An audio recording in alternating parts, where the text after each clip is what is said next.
Hi, I'm Imogen Lamport from Inside Out Style blog. And I'm Jill Chivers from shopyourwardrobe.com. Today we're in Jill's wardrobe and we're actually going to talk a little bit about upstyling. So what is upstyling? Upstyling is a way of taking existing items that you have and transforming them, turning them into something else. And that transformation might be very small, that involves something as small as changing it from a pant to a pair of shorts, or shortening something, or even lengthening something, changing buttons. Or it might be a greater transformation where you transform a dress into a tunic, or a scarf into a shrug or something along those lines. But it's about two things. One is the attitude and the creativity, and the other is the execution and implementation of the upstyling. Now Jill, you've got a few articles in your wardrobe you've upstyled that we're going to share today. Yes. So let's have a look at some of the clothes first. Okay, so this is a pair of jeans that were sort of an odd length. Michael Jackson length is what I call them. They weren't quite pants, they weren't quite capris. And so what I did was I put a cuff on them and I put a bit of ribbon on them, animal print in my case. A really simple thing that so long as you can sew a straight line, you can do it. You don't even need a sewing machine, although I did borrow one for it. So that transformed a pair of pants, jeans that I wasn't really wearing, I always felt a bit odd into a very wearable pair of summer capris, and a little bit of personality there for me with the animal print. Absolutely. This jacket here, I bought, it was black and white, far too stark for my colouring, so I did two things to it. One was I dyed it, and I dyed it using tea. So I got all my old teas together and I brewed them up.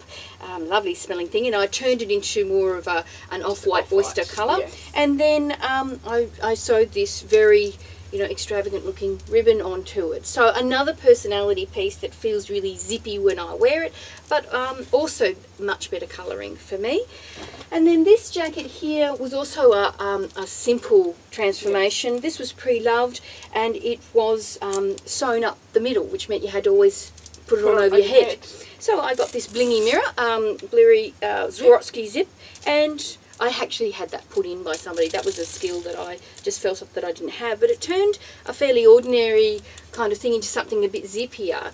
And I love it when I wear it. And it was pre-loved to start with, so that made me feel quite good. So that's some clothing ideas, which are quite simple, and often that's actually a great way of turning a supporting act into a hero too. Yes. So you could take a plain garment like the jeans, and just by adding that bit of ribbon, you've made it into a hero. Yeah, exactly. Now, let's also talk about accessories. So necklaces are one thing that a lot of people have necklaces in their wardrobe that they don't really love. They're not a bit exciting. So tell me about this one. This is made from all reclaimed beads, and it's come from 4 separate necklaces. So one that was given to me by my stepdaughter, a Minko necklace that she wasn't wearing, so I pulled it apart. Another one, my mum had this big chunky pearly looking thing, and then 2 other sort of sets of beads here, so that I just played around with it, and I have some beading skills. I happen to like doing that kind of thing, and I put it together. But there are people who will pull things together for you for a very nominal cost. You can have something like this restrung for $15 to $20, and then you've got a unique piece that you've created, no one else will have, and you actually use it. So that's another one that you've created from multiple other necklaces. Yeah, so this was also a collection of things that I wasn't wearing, including, this was just a pendant that I wasn't wearing. These came from something else. These were earrings that I put together. This was a pendant that I'd had for ages that I couldn't find a way to wear it. So I just strung it all together, and again, I did this one myself, but you could have somebody put it together for not a lot of money. And again, you've got something you can wear. And beading is very simple, and there's actually lots of little beading courses you can do. And in 2 hours, you could easily learn to do all of these sorts of projects. Yeah, but you don't have to. That's an important point. Some people, they're not into crafting, and that's okay. You don't need to be, but you can still upstyle your pieces. Now, we've also got some shoes here that you've upstyled, which I've never actually thought about upstyling shoes, apart from maybe sewing a flower onto the front of something. I know, and people often think of handbags, shoes and belts as being things they can't upstyle. You can upstyle anything, I believe. Now, these shoes I bought very, very cheaply. They were a dusky blue, which you probably can't see on the video, but I'll show you that this sort of dusky blue on the inside. And I just wasn't wearing them. They actually felt really boring to me. Turquoise is a signature colour for me, and so I got the idea from a magazine to upstyle the shoes, and I bought this braiding here and this little bit of blingy stuff on the front. It took me a movie to do each shoe. I did them over 2 nights and, sewed them all on.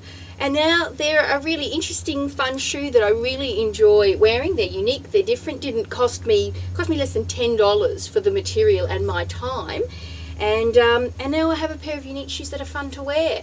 That's some great ideas, Jill. So hopefully we've given you a little bit of inspiration to think about going into your wardrobe and maybe upstyling some of those pieces that you either were going to get rid of or you just don't love. Yes. That sometimes just a little tweak can be Yes. the thing that you need to create a fantastic garment. Absolutely, and that would be my first tip. Before you consider throwing something out, giving it away or selling it, look at it from the perspective of what upstyling possibilities might exist, and you never know what you might come up with.